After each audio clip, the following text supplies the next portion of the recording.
আশু জরুরি কাজ খাদ্য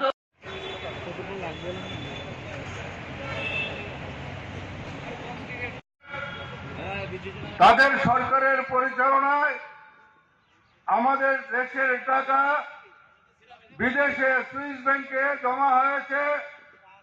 ওনারা হিসাব নিকাশ করে বলছিলেন যে টাকা বিদেশে জমাকৃত আছে, নেতৃত্বে দিল্লিতে সরকার বসে, তাহলে এই টাকা সংগ্রহ করে আমাদের ভারতবর্ষের প্রতিটা নাগরিকের ব্যাংক অ্যাকাউন্টে 15 লক্ষ করে টাকা তিনি দিয়ে দেবেন। আমাদের দেশের কৃষকের সমস্যার সমাধান করবেন। স্বামীনাথন কমিশনের যে রিপোর্ট, এটাকে কার্যকরী করবেন, ঋণ মকুব করবেন, কম সুদে ঋণ দেবেন, জিনিসপত্রের ওই উৎপাদিত ফসল উৎপাদন খরচের সঙ্গে 50% যোগ করে এটা সরকার কিনে নেবেন। আমাদের দেশের শ্রমিক, শিক্ষক, কর্মচারী, তাদের জন্য আরো নানাবিধ সুযোগ তারা তৈরি করবেন। সঙ্গে সঙ্গে আমাদের এই রাজ্যে 16-17 সাল ব্যাপী আরএসএস এলাকায় এলাকায়, পাড়ায় পাড়ায় মানুষকে বিভ্রান্ত করে আমাদের রাজ্যের মানুষের কাছে তুলে ধরেছিলেন তারা প্রথমেই এই রাজ্যের সমস্যা, বেকার সমস্যা সমাধান করবেন, 50,000 চাকরির ব্যবস্থা প্রতি বছর করবেন। দ্বিতীয়ত তারা বলেছিলেন আমাদের রাজ্যের যারা শিক্ষক কর্মচারী তারা বঞ্চিত, বামফ্রন্ট 25 বছর তাদেরকে বঞ্চনার মধ্যে রেখেছেন, তারা যদি ক্ষমতায় আসে তাহলে আমাদের শিক্ষক কর্মচারীদের 7ম বেতন কমিশন তারা দেবেন। তারা বলছিলেন আমাদের দেশের 2006 আমাদের দেশের গ্রামাঞ্চলের মানুষের তাদের সকলকে রেগুলার করবেন।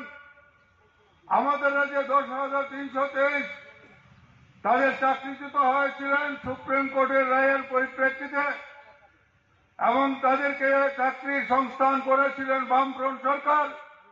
এটাকে আটকে দিয়েছিলেন বিজেপি দলের পক্ষ থেকে দিল্লিতে সুপ্রিম কোর্টে মামলা করে। ফলে তারা বলেছিলেন এই চাকরিচ্যুত 10,000 পরিষ্কার করতেন। এখন এই জারু বন্ধ হয়ে গেছে, স্বচ্ছ ভারত ছেড়ে পার্টির কেন্দ্রীয় কমিটির তৈরি হয়ে গেছে। যে প্রতিশ্রুতিগুলোর কথা আমি একে একে বললাম, অনেক প্রতিশ্রুতি আমাদের রাজ্যে 299টার মতো প্রতিশ্রুতি দিয়েছিলেন। সেই জায়গার মধ্যে আমি যে কয়টা কথা বললাম, আমাদের দেশের আজকে বেকারের অবস্থা কি? সবচেয়ে বেশি বেকার এই 2023-এ তৈরি হয়েছে আমাদের দেশে, এবং বিশ্বের মধ্যে বেকারত্বে আমরা রেকর্ড তৈরি করতে পেরেছি। এই ক্ষেত্রে মোদী সরকারের তাকে আমরা সম্মান জানাই। আমাদের দেশে এই যে জিনিসপত্রের দাম কমাবে বলেছিলেন, আজকে জিনিসপত্রের দাম কোথায় গেছে?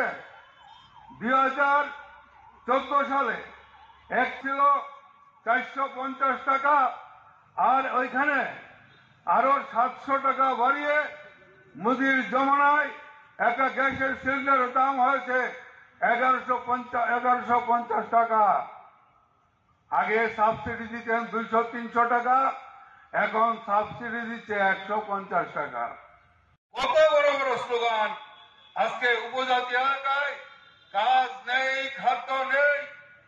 কত বড় বড় স্লোগান! আজকে উপজাতি এলাকায় কাজ নেই, খাদ্য নেই। এবং আমাদের দেশের 100 জনের প্রয়োজন এই জিনিসগুলো ছাড়া চলে না। এই জিনিসের দাম আজকে কোথায় গিয়ে পৌঁছেছে?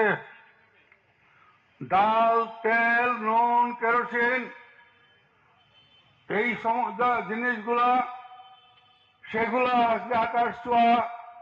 মানুষ তার